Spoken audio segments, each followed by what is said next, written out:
Welcome to Spokes and Strategy, Marketing the Bicycle with Brandon Morphew and Chris Mailman of Miso Partners.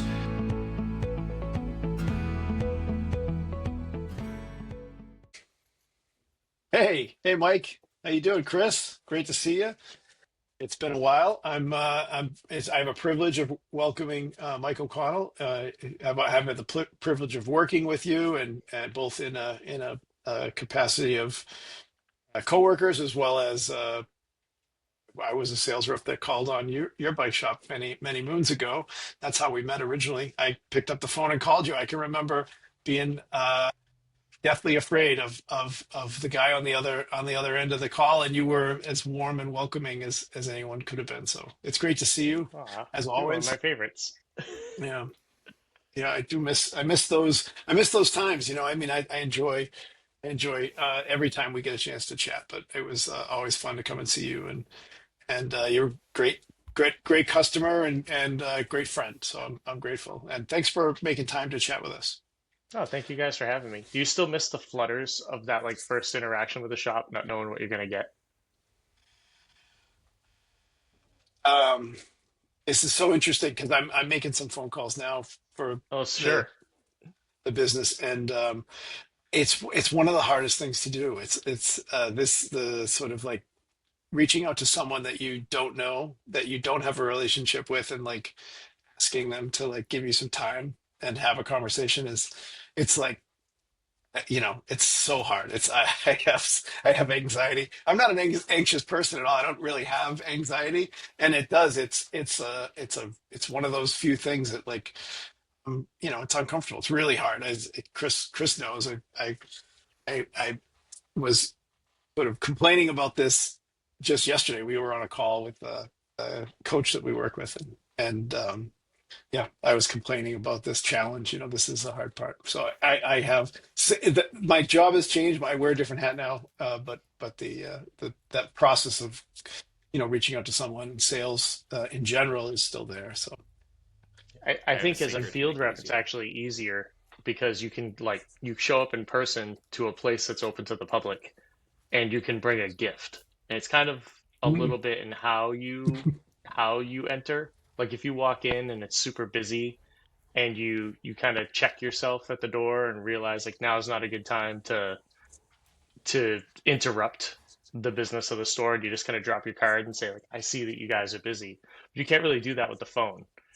You can't drop off a bunch of samples. You can't drop your business card. You can't bring a box of donuts. All you can do is So interrupt whatever they were doing. is that your gift? Is I was gonna ask you what's your go-to gift? Do you get to know like what each shop likes? Is it a box, generally a box of donuts? I don't want to give away everything because there's going to be shops that are like, Mike only gave me lube. He never gave me donuts. that's If I have like a pre-planned meeting and it's kind of a big one and it's usually it's a pivot dealers, I'll bring donuts. If I if the timeline works out that I can stop at Colonial Donuts on the way, sometimes I leave my house like 4 in the morning to go to shops and like Colonial Mhm. opens at 5. So I don't want to show up with Dunkin', no offense to Dunkin' Donuts, but like if I'm gonna show up with donuts, it's gonna be these are the donuts from my town from a shop that's been open since the 60s. Enjoy. Um, and like of that. course, as an independent rep, where all of my expenses are my own, that's also difficult because like I'm spending my money. I don't have like some company card, so you can't do that every day. But I have Pedro's, and I have this like endless supply of bike care products that I can show up to a shop and say, "Here is one of everything," and then you I, don't usually I get kicked out when you drop off free stuff. I still have some Pedros floating around. Like Matt gave me a bunch of Pedros, and I love it. It's still a regular part of my routine. It's a fantastic product, and it's a good gift. That's a nice thing to be able to. So I'd love to take a minute. So we know you're an independent sales rep in the bicycle industry. Um, you did own a bike shop, but I'd love a little bit of the Mike O'Connell story. How did you get, to where you are? And it doesn't have to be the hour long version. It could just be, the 5 minute version. But I'd love to hear about like, your background, what you did, how you got into the bike. Like to me, like there's such personal stories. Everybody's, in the bike industry typically has kind of been bitten by the bug and that passion. So And you've dipped your toe into so many aspects of this business. You are a fascinating person from where I sit. Oh, thank you. How far back do you want to go? Like 11-year-old to the paper route? Like That's a great place to start. We don't have to stay there, but yeah, like it's yeah, it's you actually kind of where this really did start, right? Like you grew up in I was born in 79, not to like date myself too much, but like the late 1900s when you went out on your bike every day. You went fishing. It was you disappeared in the morning and you might come home in time for dinner and your parents just kind of knew that was the case. And that was life. And I tell my kids about that all the time, like riding my rusty Free Spirit BMX bike that I saved up all summer for to buy from Benny's, with a fishing rod across, and eventually saving up to get the Huffy I always dreamed of that could have a newspaper rack on the back so that I could get a paper route to make more money. When I was in the early double digits of age, my neighborhood friends and I, we all had paper routes, and we would go do our paper routes together. And if like, someone's family was going on vacation, you covered your friend's route. And it Mhm. just became like part of the day. It was this thing we did, like rain or shine. And I can't believe that that's just so much harder to do now with the way traffic is. Like when I drive down the street that I used to live on and I'm doing 45 and someone's trying to pass me at 50, I can't believe I used to leave at age 10 on my bike and be gone for hours, and my parents have no idea. And that's kind of where my love for bike shops begins. Is there was a day that it was pouring rain, and I got a flat tire on my paper route because I had way too many newspapers in the rack of my Huffy. And Rob Reuter, the owner of Silver City Bicycles, I didn't the concept of a bike shop I didn't even know of. Like to me, if you said we're gonna go to the bike shop. I was like, yeah, I know where Benny's is. Let's go. I'm really dating myself mentioning Benny's. And the owner of Silver City Bicycles pulls up in his, I think they were called Aerostars, that like old minivan that seemed to only come in green. Yep. He pulled up and it had like Silver City Bicycles on the side, and he helped me with my flat. And then I got another flat immediately, and he was like, "I'm just gonna bring you home." And he helped me do like the last couple of houses on my paper route, and he dropped me off at my house. And later that week, I showed up at the bike shop to thank him, and like I wanted a job, and he's like, "You're not old enough to work here," and and like I bought this like the cheapest of the cheap takeoff specialized saddle for my Huffy, and I felt so cool. And I kept Mhm. showing up at the shop. They opened at Yeah, 10. I'd be sitting on the curb at 8. Like, I was super annoying kid. I do. And they didn't really get like annoyed with it. They kind of embraced it. They like, hey, do you want to like sweep the floor while you're here? And then there came a day where I bought like my first real mountain bike was a 1998 Stump Jumper M2 Comp Hardtail, that black and yellow one that everybody had with the red Ritchie pedals. It was $1,500, and Joe Wilson sold it to me. And the guys at the shop were like, "Let's go for a ride, meet us at Massasoit." And before you knew it, I was working there a couple of days a week, working at the grocery store. Eventually, worked at Olympia Sports for forever. And no matter what I was doing, bikes were a part of it. And getting into adulthood, I worked for Olympia Sports, and RIP Olympia, one of the coolest Yeah. family-owned stores there could be. Like people would refer to it as like the Ocean State job lot of sporting goods stores, right? They were messy, and it was like, look at this Yep. bargain.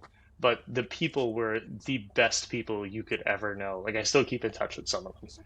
And we talk about it. Like remember we had to wear these like red polos with like black wind pants, and like Hmm. that was the uniform. And I'm Remember? getting way off topic, but that's how I learned No. retail. I learned it from Yeah, Olympia. it's great. Um, Yeah, they're a I great couldn't even retailer. talk.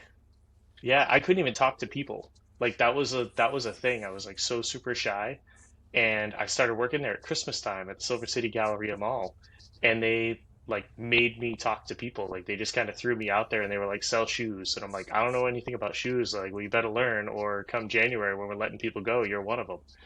Yeah. And so, and I learned retail. I learned customer service. I learned merchandising. That company had some of the best mentors you could hope for. The the store managers in training, the district managers, the most down to earth, helpful people. Everybody wanted to see you succeed, and I learned a lot of what I still apply today from those leaders. Fast forward, I went to um, I deployed overseas to Iraq. I was in the army, and while I was there, I wrote the business plan for my bike shop. And the plan was to come home and buy Silver City bicycles, but it went out of business while I was gone. So came home, opened my bike shop, ran it for over a decade. That's how we met. Mhm. Chris, I'm not sure if you were born yet when I owned a bike shop. Yeah, when do you? You were a I youngster. think, I was born You know you were 2000. You were you were lighting no. up. You were like I'm kidding. You were lighting up our events at a young age. Like you could tell someone drove you there, and then you were Yeah, like, and it's like events. I mean, I almost forgot about like you have a storied history of running bike races in New England as well. On oh the South Shore, I think you've got some pretty fantastic races that I've participated in that are you know a lot of fun and yeah. So how did you get there? Like what was the shift from? So you're a bike shop owner, hmm and then like as an extension of being we need a race. Was that kind of how it worked? Somebody needs sort to do of. this. I have to preface this with none of these things are me things. These are we things, right? Okay. Like the Yeah. Yeah. Yeah. that bike shop started with my cousin who had just graduated high school. Randall Charwood. He moved from Virginia and lived at my house, and he was like employee number one. And then we gradually recruited more people to work at the store, like Bob Nash and Nick Garant, and I'm gonna miss some names, so I can't keep going. Um, but the racing thing really happened because there weren't a ton of races in Massachusetts where we are. The closest good race was Landmine. There was a Massasoit race for a while and it went away. And we really wanted to have an event at Freetown because that's where we rode. We rode Freetown, and the Big Bang hadn't happened since the late '90s. So we got together with some people and we dialed it in and we put it on and we had no idea what we were doing. We had like arrows you couldn't follow that were basically permanently nailed to the trees. Like you had to actually get them out with a claw hammer. Like no idea. We didn't It's not that we didn't listen to anyone. We didn't ask anyone how to do anything. We just kind of did it our way. But people really connected with it and it came time to have another event and another and another. So at one point we were putting on 8 events a year and we had to make it a separate company just in case somebody got hurt at a race and sued the bike shop. And Yeah. that's how Rock Hard Racing was born. And at the time, it wasn't just the employees that were into it, it was our best customers were also really into it. So you've got Team Spark that it's got 50 something people on it, and more than half of them will show up and help you set up the race and then go race and help you run it and give you feedback and make it better for next year. And things just kept growing and our community kept growing.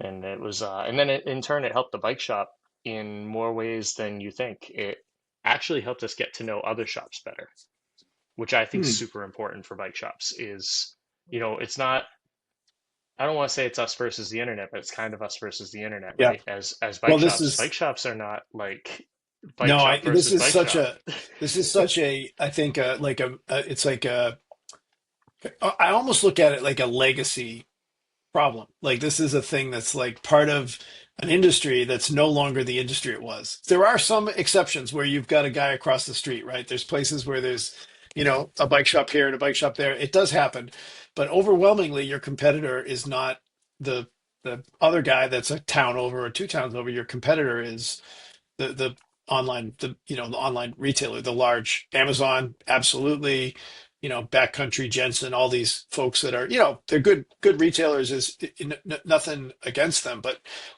that's who you're competing against. Like Right. you're really, yeah, you're not. And so I think we regularly talk about this with bike shops is you have an opportunity to kind of like the rising tide lifts all ships. And so if you're in this, like, the pie is only a certain size, and if I don't get my slice, the other guy does, or if the more I get, the less the other guy gets, the more the other guy gets, the less I get. That's just not true, right? It's this, there's a lot of people that want to ride bikes, and if they can buy their bike from you, they will. And so I think it's such a good point, like this idea. And I love that you got that out of the races you put on, the events that you put on, that actually connected you, because I'm sure that helped the shop, is that helped the business as well, not just like having a relationship, but also like building community, whether it's the events or rides, building relationships, sharing inventory. Sometimes you need something today, sometimes it's I don't know where to get this, can I get it from my neighbor, can I borrow a cup of sugar, kind of thing. So I love that. I think that's really good. Yeah, and some of that actually came from the feedback of the first Freetown 50. Was I'll never forget. Um, we wondered where was Bike Barn, where was Bike Works, where was Scotty's Westport Bicycle. There were a few people from those stores there that are all local that all ride Freetown. And I'll never forget Rui Ferreira said, "Well, it kind of felt like a Spark cookout." Mhm. And we were like, "Well, what do you mean by that?" And he said it was Spark everywhere, Spark tents, Spark people, everything was Spark. So in the following years, we started asking other bike shops to help, Mhm. and that really made it more of a community thing. Like I remember Scott Martin, who created some of the best trails in Freetown. Oh, sorry, maintained. He definitely didn't create any trails that didn't exist before, that aren't the best trails in Freetown. Uh, he maintained some amazing trails that just happened to pop up one day and rediscovered them. So he went out. He did a ton of work with people from his team and his bike shop. So at the event, we did Instagram posts. We had signs for Scotty's Westport Bicycle, like "Thank you for maintaining this section." Um, and we did a lot of things like that to bring other shops into the mix. Like I remember we were too busy. Cross Toe Beer Fest was the heaviest lift of any of the events. It was the most work, and we'd still write a check at the end for like $3,000 for how much money it lost. And I remember my employees being like, "We can't also do the neutral support at the event." And here comes Spikeworks in Swansea. We'll do the neutral support. And by the way, there's like 50 people coming with us that are going to race and hang out. And it really Awesome. built the community, and people were looking forward to the events. And I got to know, uh, I don't want to miss anyone, but the main one that sticks out in my mind is Brian McGinnis from JRA Cycles. Brian would show up and he'd be like, "Thank you so much for putting this event on. I brought 15 members of my team. My shop didn't sell Pivot." He'd be going to my employees and saying, "You should ride my Pivot. It's the best bike you'll ever ride." And I'd be like, "Get away from them, Brian." Like, so, um, but it really helped get to know people and really open the lines of communication and let people see that bike shops can work together on things. And I think it's so important. And you do see it in areas like we just saw it on an industry ride you were talking about, where Mhm. some of my favorite shop owners were so excited to see each other. Their shops are hours apart, and you could Mhm. tell they hadn't seen each other since the industry ride last year. Yeah. Yeah, it was a great ride, and those, it's hard to do, right? It's hard to bring all those people together. It's a it's a commitment from everybody. It's hard to pull away from a day you're running a business. It's like it needs to be managed. And so yeah, I'm grateful for all the people that went, and for Jim and George and Walter and all those guys for putting it on. It was really cool to see. Yeah, so The so you're now you're a rep. So what's going on now? So what does your day look like? What is your like what's a day? And I'd love to know, like, kind of what's working right now for you. Like, what are the things that you're seeing? You don't have to name names on shops, but like, what are some of the things you see shops doing that you're sort of like, that's, I like that. That's really good. Oh man, there's so much of that going on right now that, again, I don't want to name names on shops either, but Yeah. it's so many shops, if they were to just share some of these things they're doing with each other.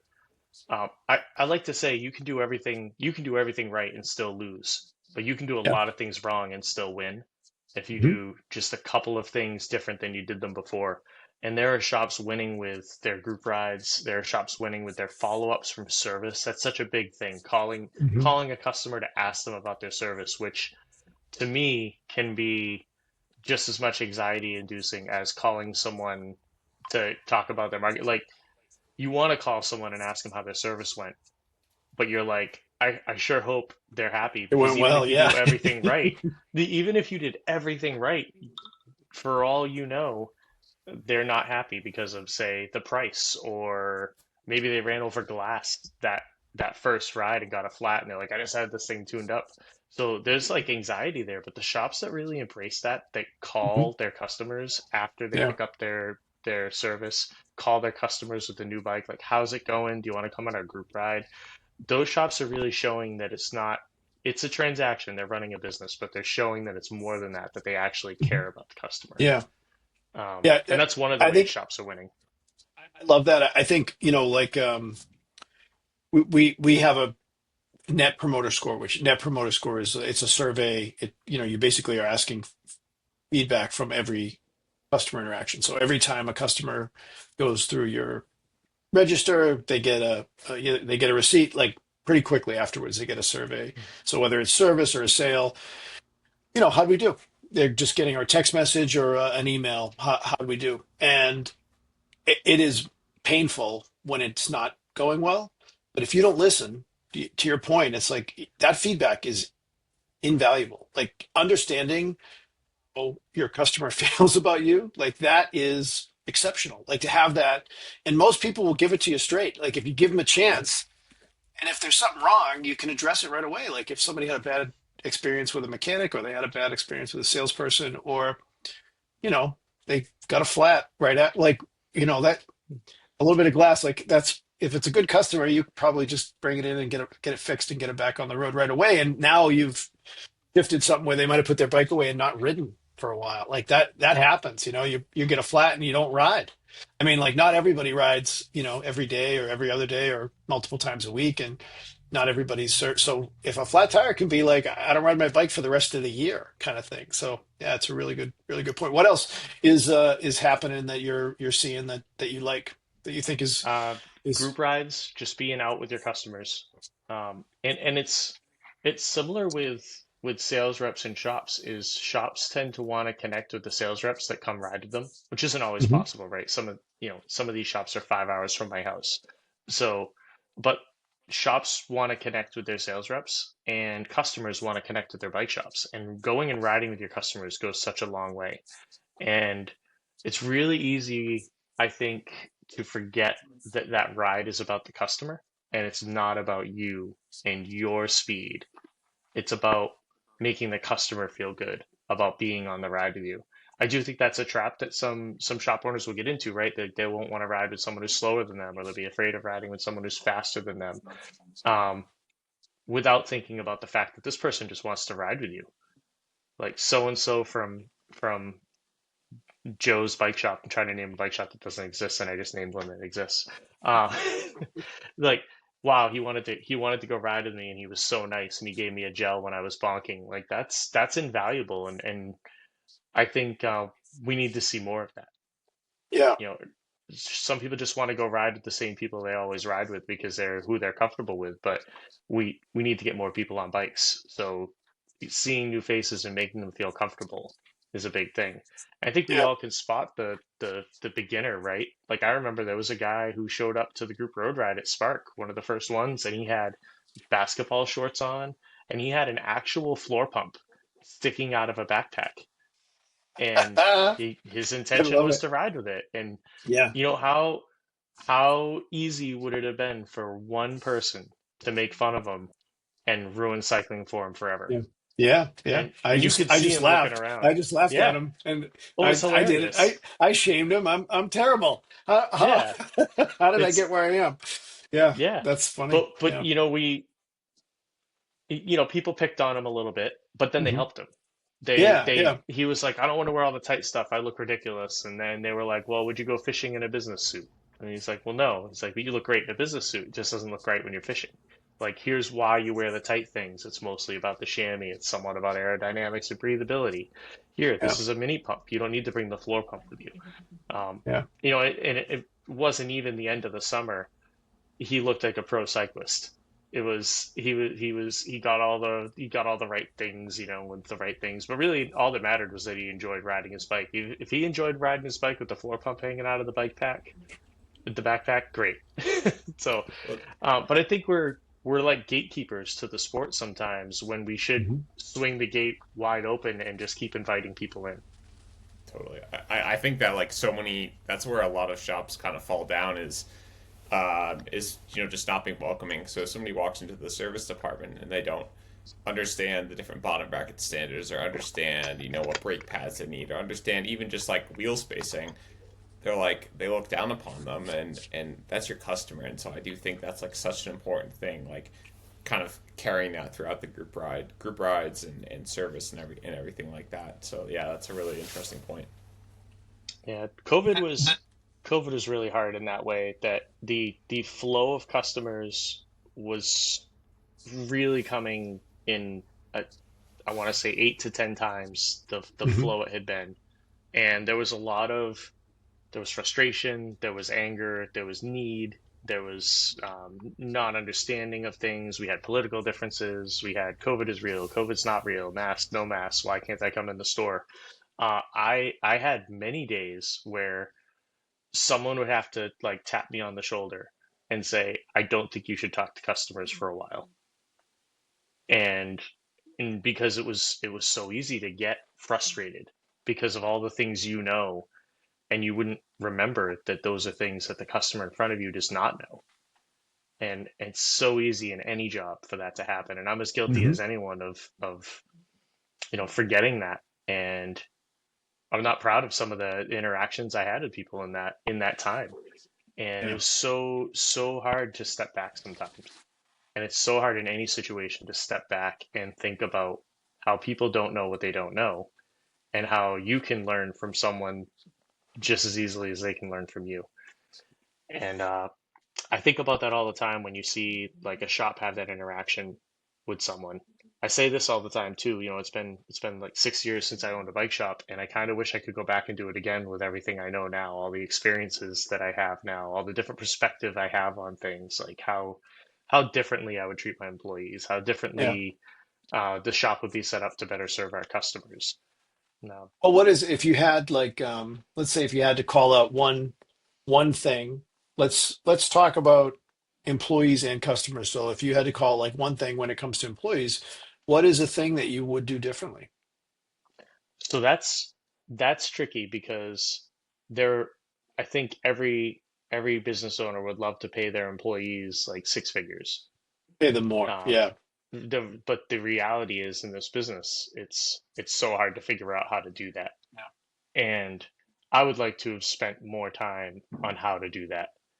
And I still don't really know what the answer would have been. Um, Yeah. it might have been Commission fewer maybe? employees. Fewer employees. Commission could have been one. I didn't. I always wanted it to be a team environment, so that's where Hmm. commission can get. I worked at Circuit City in the commission days. It was pretty cutthroat. Yeah. It Dog eat was not a dog. team Yeah. environment. Yeah, it was not a team environment. It was someone swiping a sale because you went to the bathroom.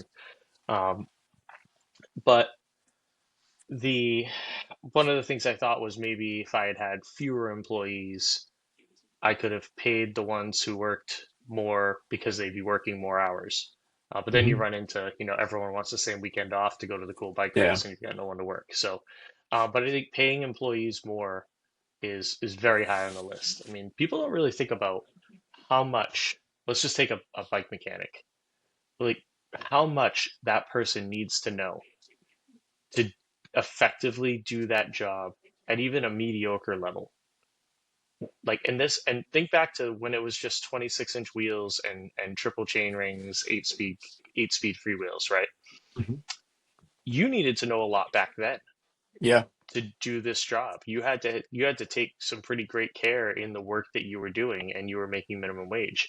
And now Yeah. we're still paying some of these people minimum wage, and they need a laptop for half of the things they do. Yep. Like they There have were to connect a a lot of computer. automotive level repairs in a lot of cases where they're doing electric bikes, there hydraulic brakes, there's electric shifting systems. Yeah, this is not the same. There's a lot of, software is, regular people have apps that connect to their, but I think a lot of people do. It's pretty common to have, to tune things on your bike with your app. So this is yeah, it's a new time. And yeah, it's a good question. So I guess like, bleeding over into the customer side, like what are some things you do differently with customers? I think I would have turned a lot more of it over to my employees. Mm. And that sounds weird, we're talking about the customers, but listening to my employees, especially as I grew as a shop owner and with age and hearing what they would tell me the customers want versus what I thought the customers want.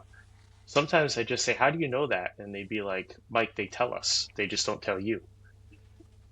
And I think this is important in any business. It's listening to your customers and providing them what they want for an experience. And part of that is the surveys you were talking about. Give someone a Yeah, keyboard and they'll really tell you how they feel. yeah. Well, I mean, So, it's interesting because as you were talking, like there were a couple things when you were talking about the rides and stuff. It made me think about like inclusivity in general, like not being a gatekeeper, being inclusive, and that I think that like that is a thing that takes an awareness. Like like I think I remember being in my 20s and working in bike shops and making fun of Freds. Like the it's a term that Chris knows or not. I don't know if that's like an old if I'm dating myself, but Oh, guys I that know. Yep. yeah. And like that, it was kind of mean, like, and I'm sure, that's part of being, in a group exclusive, sort of having like the in crowd and the out crowd, but I think from a business point of view, I was a team member, I wasn't an owner at the time, and I don't think I did any favors to the bike shops I was working in by having that attitude. I didn't really have that perspective at the time of being welcoming and being open and understanding that like how many different people come into the business and they're scared, they're afraid, just like we were talking up front about the picking up the phone and making a call and going into a place that you're not familiar with and you don't know anyone and you're not good at and it's you're learning for the first time. I'm sure I've shared this with you for almost like I don't know 8 years. I coached beginner mountain bikers with Nemba here. It was a ride. It was so close to my house, like I couldn't not do it. It was right down the street from my house, so it was like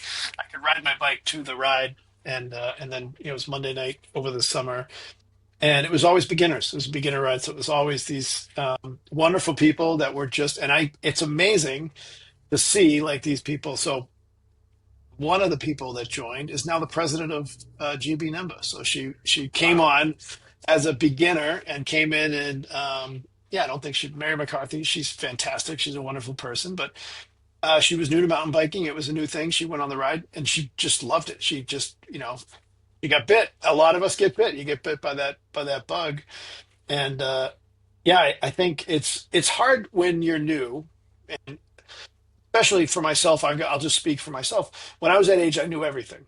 Like I was a know-it-all. I knew all that I could do no wrong. And I think, that was not true. And that was my mentality at the time. And so I think it's easy to fall into that gatekeeping mentality. It's easy to fall into that, like the in club and the out club and sort of, and I think it's even within that, it's got a hierarchy, like there's certain, you're a racer, or you're a downhiller, you've got cliques within cycling that really do kind of keep people out. So it's especially from a business point of view and community, it's something I think that's really and that made me think about having like that really high empathy. Like how do you instill high empathy in people so that they can understand, they can walk a mile in someone else's shoes, they can understand that these people that are coming into their four walls are nervous, are uncomfortable. Maybe they're somewhere on the, they may also be grumpy people too. Like there's all sorts of everybody's coming from different places. So I really appreciate you sharing that. one of my one of my favorite stories is it was kind of the heyday of Team Spark, where I think we had reached 75 members. It was pretty big, and a considerable amount of them were triathletes. Hmm. And that was really fun because they would go on the group road ride, and then they did this all on their own. No one organized it. You're familiar with like a brick training? You run right after you ride. Most Yeah. triathletes do it. Even if it's a short run, they go take a run after they ride. And they started recruiting people who were not triathletes to go for a run after the bike ride. It's And cool. and we would do this so summertime group road rides, and then come fall we would say, hey, the group road rides are ending. We're all going to start mountain biking. And all these triathletes would say, well, hold on. I really like riding with you guys. Tell me about this mountain biking thing. And then they'd all buy mountain bikes and they start mountain biking with us. And then they were like, wait, hold on. How come there's no ride this weekend? And we're like, oh, a bunch of us are racing cyclocross. And they're like, all right, what's cyclocross? It's like lacrosse. And and and I remember like the Plymouth cyclocross race, everyone people were like, I don't know what Spark is, but these people are everywhere. And it was mostly triathletes trying to figure out how to get on and off their bikes. And some of them became great cyclocross racers, some of them became amazing mountain bikers, like going out and doing Leadville, right? And gravel wasn't really a thing at the time we were doing this.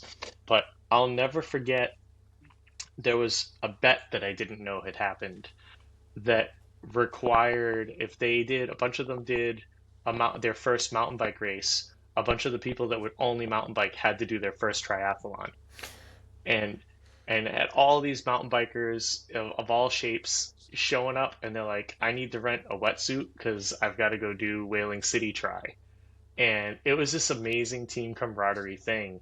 And it all came from everyone wanting the group to stay together. Yeah. And I think about that all the time, like how important that was for everyone to want the group to stay together and everyone encouraging people to try new things. And it's not that different from you take someone on their first mountain bike ride and they keep saying, I'm so sorry, I'm so sorry, you know what, I'll just go on my own and like telling them to stop apologizing. Like don't say I'm sorry, I'm slow, say thank you for waiting and then stop saying it and just ride. Nobody cares. We're happy you're here. Yeah. I love. I got a lot of joy out of that. I wish I was doing one, down the street here because it would be nice to. Maybe I'll see if I can get one going at Cutler. You'd be Um, shocked to learn, Brandon, that there are still beginner mountain bikers. I would be shocked. I'm sure. I thought I had taught them all how to ride mountain bikes. Um, well, I'm curious.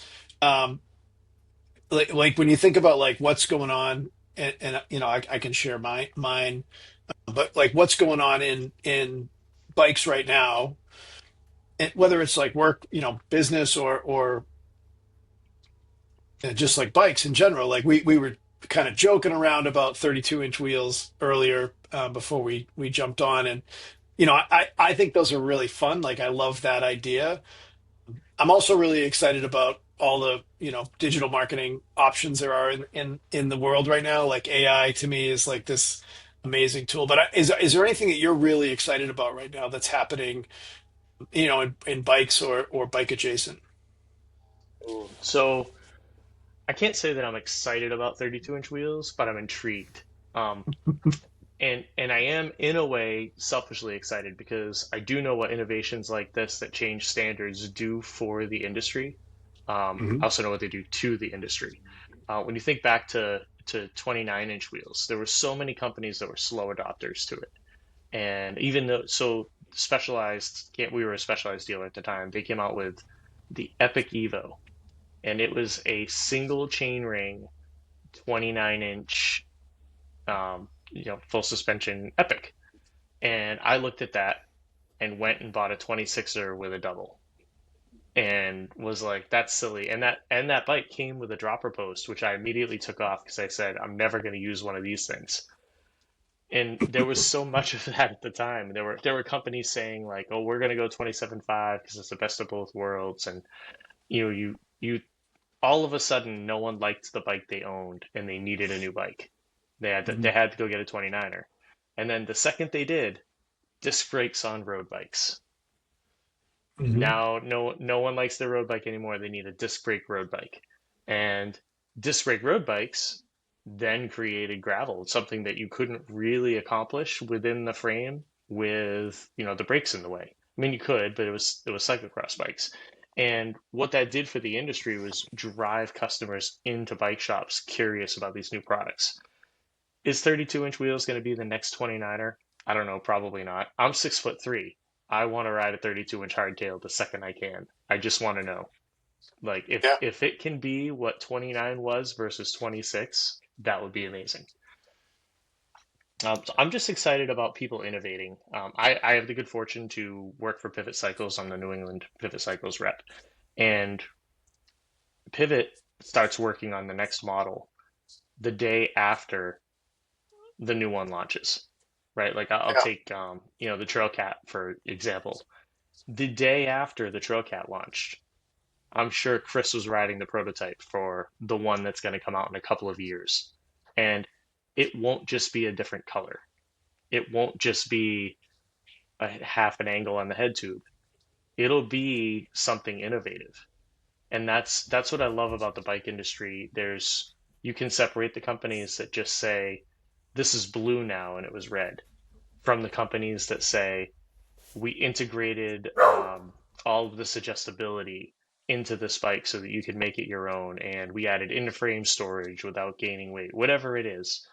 I love that companies are innovating for the sake of making things better as opposed to innovating to try to make things obsolete just to get you to buy another thing. Yeah. It's it's interesting because like a car, right? Cars come out with a model year every year, right? That's a thing, and it's you can make a lot of arguments that a lot of the innovation that happens in cars is not real, right? It's a different color, it's a little bit of a tweak of an interior. Every once in a while, there's big shifts, right? You've got the heated seats. That's a nice thing. The heated or cooled seats too. The ABS. Like there's things that happen in auto, and I think automotive is a good industry to look at because they have a lot of the same issues. They're working with low margins on the it's a high capital intense business, so they have to make really big investments in the inventory. It ends up being a service business.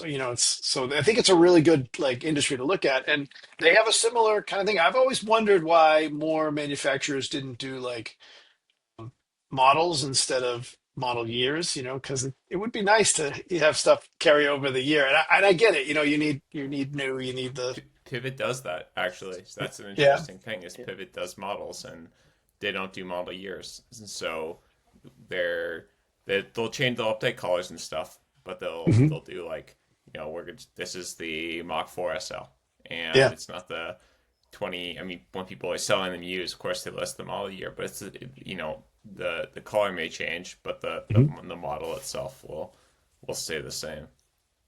Yeah, Nice. quite a few I don't bike think I knew brands that are about not doing Pivot. model years. Yeah, there's quite a Yeah, few that don't do model years anymore. Trek actually, they for a number of years would say we're not going to do model years, and then they would continue to do model they would years. do But they model did years. start doing generations, and I think Mm. generations is a nice way to do that. Pivot does that in a way, um, like Switchblade V2 versus V3, like that's how they'll differentiate it. I think Ibis does it too. Quite a few brands do that now. Mhm. But it's funny when you go to sell your used bike, people will say, "What year is this?" And when you tell them that these don't have model years, they get like mad at you. Mm. And and I think model years was a way to force more product in to a dealer and force them to discount what they have. And consumers Yeah. would always see that as an opportunity. The absence of model years really removes that and makes the risk lower for the dealer. I love the idea of, a bike comes out, it's in two colors, and then a third color gets added, and one of the other colors carries over, and the other one kind of becomes this unicorn. Like if you Mhm. got it, great. If you didn't, sorry, they're not around anymore. But it doesn't have to go on clearance just because it's the old color. Yeah, For I those of like you who that too. can't like see me, like I'm making little quotations with my fingers, like the oh that's the old color, let's put it on sale drives me crazy because there's someone who would love to have that color if they could just find it. Yeah. It's interesting. So you made me as you were talking. And you mentioned Trek. I one of the things that I kind of think is exciting, and I saw it. I think it was the rep. I can't remember his name from Trek. Had the full suspension gravel bike, which I thought Hmm. I thought I thought The that was. Do checkout. you know? Yeah. What is his name? Do you know? I apologize. I should Ah, know his name. don't put All that right. Never on me mind. because I did All talk right. to him and I don't remember his name now. Yeah. Super nice Sorry. guy. Yeah. Really nice guy, and was the bike's really cool. Like I was that was one of those ones I'm like, yeah, this is probably where it's going because I looked at it, I was like, bigger tire. It's like it is a mountain bike, but it's also you get in that position, the road position. and you're a lot faster on the road. Like there's, I think it's just you're kind of like you are getting some pretty nice benefits on both. So I don't know, Chris, is there anything that you're excited about right now that's happening Yeah. in bikes that are sort of like you're getting jazzed about? Well, related Careful, to that, Chris, I you think signed it's NDAs. well, related to that, Anything that's I think public information? there's no right answer. Like the way gravel bikes are going, when gravel bikes came out, every brand would have a gravel bike, and that's Hmm. like saying, imagine now if you said, oh, this just each brand has one mountain bike.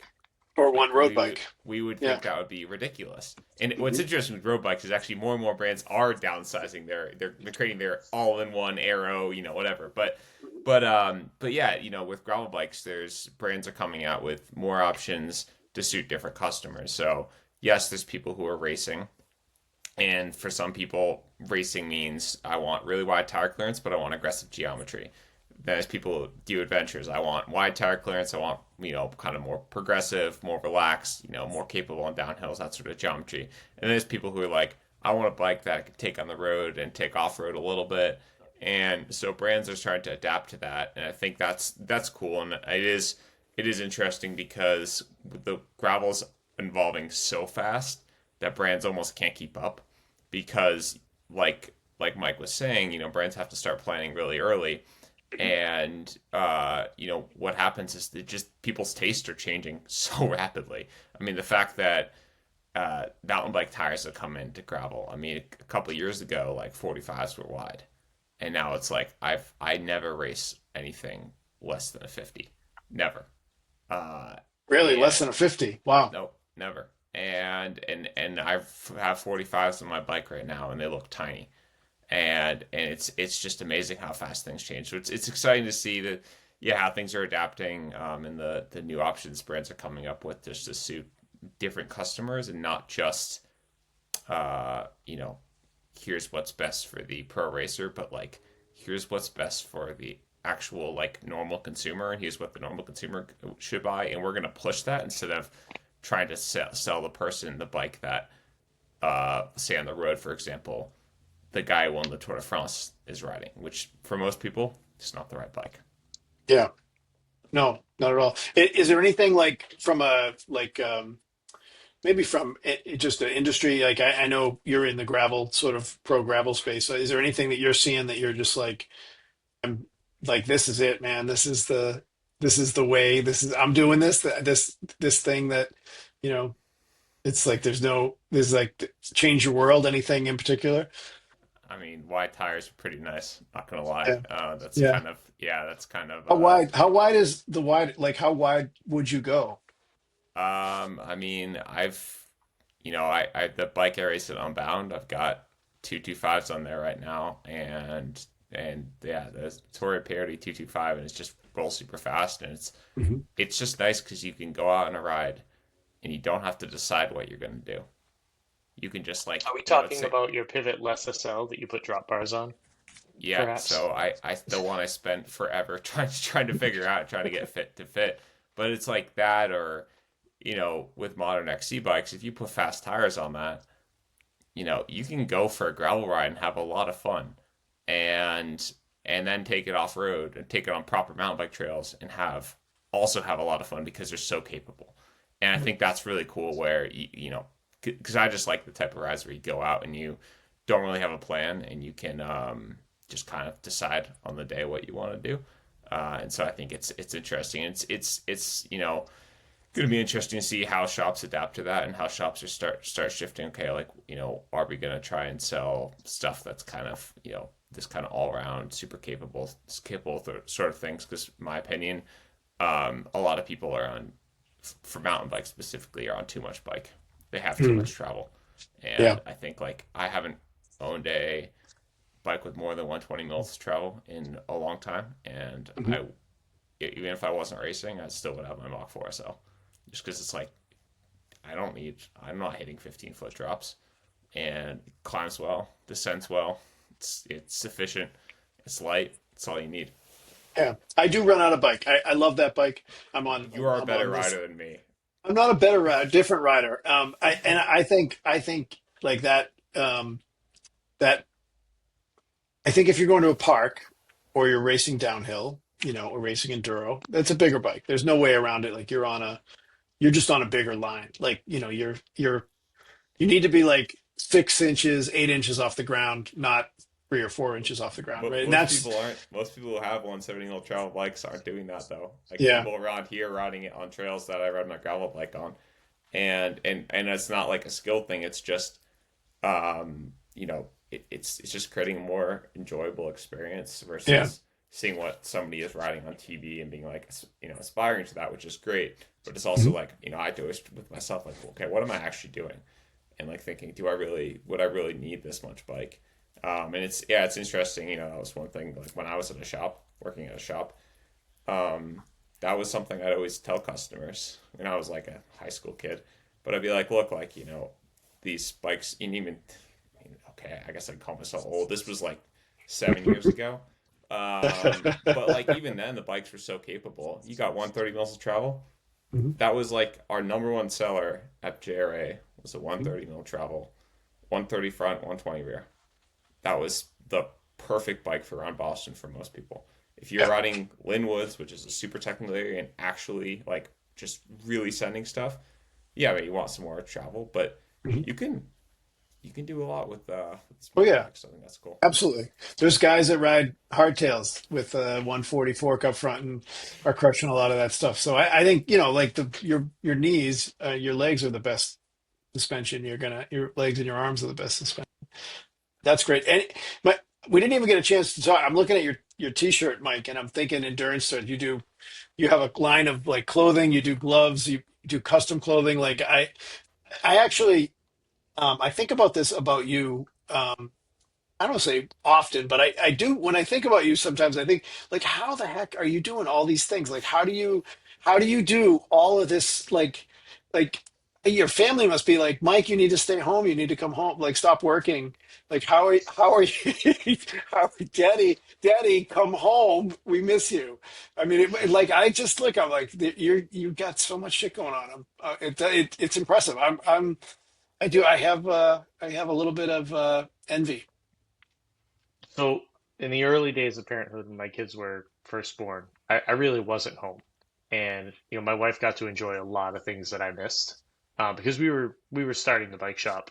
When I got home from Iraq, and we had she bought the house while I was gone, and we were planning a wedding, moving into a home, starting a bike shop all at once, and just a few years later having our first child, Emma, and Zoe 2 years later. And she spent so much time with the kids, and she would tell me, like, you should come home for dinner. Like, you should. And I started doing that more and more. And I do regret the time that I missed with them. But over time, I learned to be more present and be around more. Ultimately, one of the reasons I agreed to sell the bike shop was during COVID, I was home with them. And everyone was talking about how nice it was to spend more time with me. And I was like, you know what? This is nice. So I sold the bike shop. And uh, but endurance threads have been started as a house brand within the bike shop, and rock hard racing had a little bit to do with that too.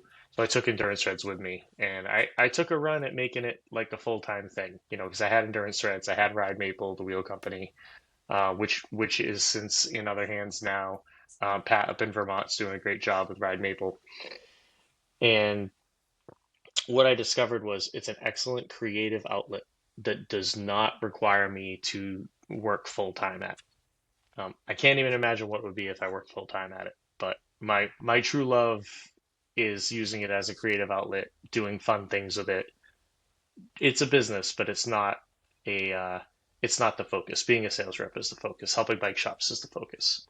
Yeah. It's a So community as well, though. I think like one memory I have of this year, and I think I've told you this, was being, I live in Colorado now, and I was in this gravel race, this local event up, it was like the July 4th, July 5th, or whatever that weekend. And a lot of these races is pretty common where near the end of the race you end up overlapping with other distances. And we're 3 miles from the finish in this dead straight section of the road, this block headwind. I was pretty miserable. I pass this guy, and he yells, as I pass him, he yells, "Endurance threads? Are you from New England?" And that was just like, we've it, made it it. does create it does create a community where it's like people just see that logo and they're like, oh, like a lot of people don't know what it is, but it's if you're from New England, it really it's a connector, I think, which is cool, and I think it's been cool to see. Like you go to, like I went to, I guess it was Secret Squirrel CX last year, the Thanksgiving one, and just seeing everyone, the clothing, and just the community is, yeah, it's a good community builder as well, which I think is important. I think my wife had asked me at one point like which things am I going to give up, right? Because kids are getting older, they're in other sports, they have other interests. They're also into mountain biking, which is great. They're on the Bobcats, which I also help coach in my area. And she asked like what will you give up? And I said I don't know what to give up because the races helped the bike shop. The bike shop helped the races. Endurance Threads was born from the races and the bike shop. So I'd tell her, I go, I don't know if someone's buying gloves and wheels because they came to one of the bike races and had a good time. I don't know if they're doing the bike races because they bought some gloves and got an email about the bike race. So we're just going to keep doing everything until the wheels fall off. And of course, that doesn't work. As things get bigger, um, one really cool thing about endurance threads now is that because I'm a sales rep, it's something that like when a shop gets excited about it and they want to bring it into their shop and put it on their floor, I'm not just a sales rep selling a thing. I get to see like that thing that I spend a lot of time creating and perfecting, right? Like the recycled mountain bike shorts that we just released a few months ago. I wrote in the prototypes for years before I committed to producing the run of those because they needed to be perfect. And when a shop chooses to hang those on their wall, I get to walk in with a sense of pride that like I made that thing. And I sure hope that they sell them when I come in, right? Like I hate going in and seeing something that they brought in and it just didn't sell. Because now it's not just the thing I sold them, it's a thing I created didn't sell. But that's part of the fun of endurance threads is really getting to see people get excited about something that you make, and not indifferent to miso partners when the marketing works and you get to see a shop getting excited about something you guys did, right? Like I'm seeing that now with I'm going to give you guys a plug, rotation engineering, right? Like I went and took a tour of rotation engineering, and they were just going on and on about the work you guys were doing. And I'm walking around the place going, this place is amazing. And it's got to be a sense of pride when they're high-fiving you for the work you did, highlighting the work they're doing. It makes it easy when you're working with good people and good products. I mean that I mean it's I think it's essential. I think it's like I don't want to say it's a cost of entry, but that's to me is like that just makes the work a lot easier. And they have a better product. I mean that's anyway.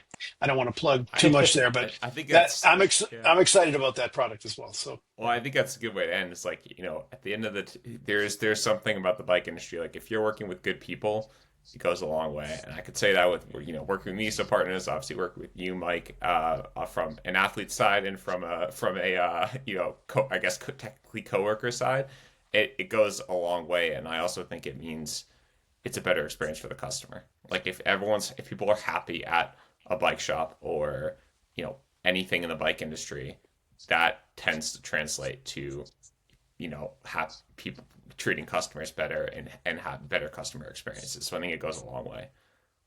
I don't know how you could not be happy in the bike business. And part of it is because it's like I just have so much joy around the bike. Like I just and you know what? It's not the bike that's not the fun part, right? It's the work that's not the fun part. It's that's the part, that gets hard. It's like because it's not easy. People dealing with the public is hard, dealing with customers is hard. So I think there are a lot of challenges that are included there.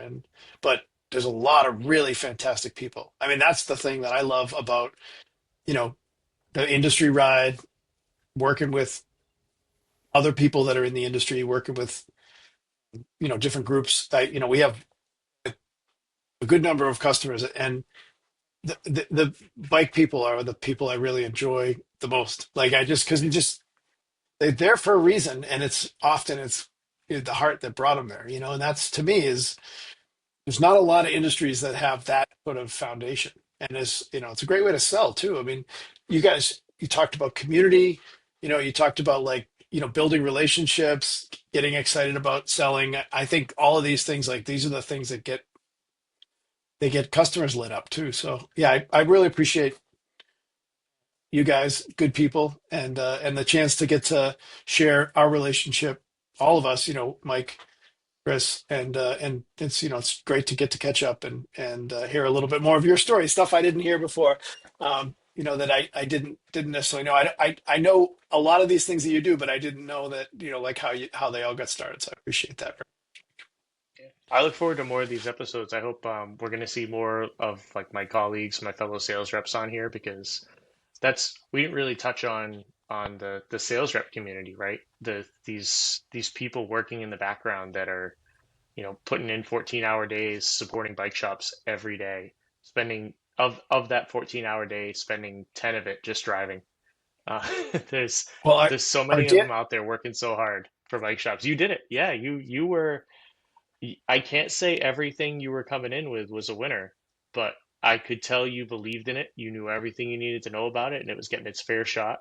And when you showed up with a winner, and it was really easy to say yes. It was really easy to say, all right, this product's great, Brandon's great, this is a no-brainer. We're gonna do this thing.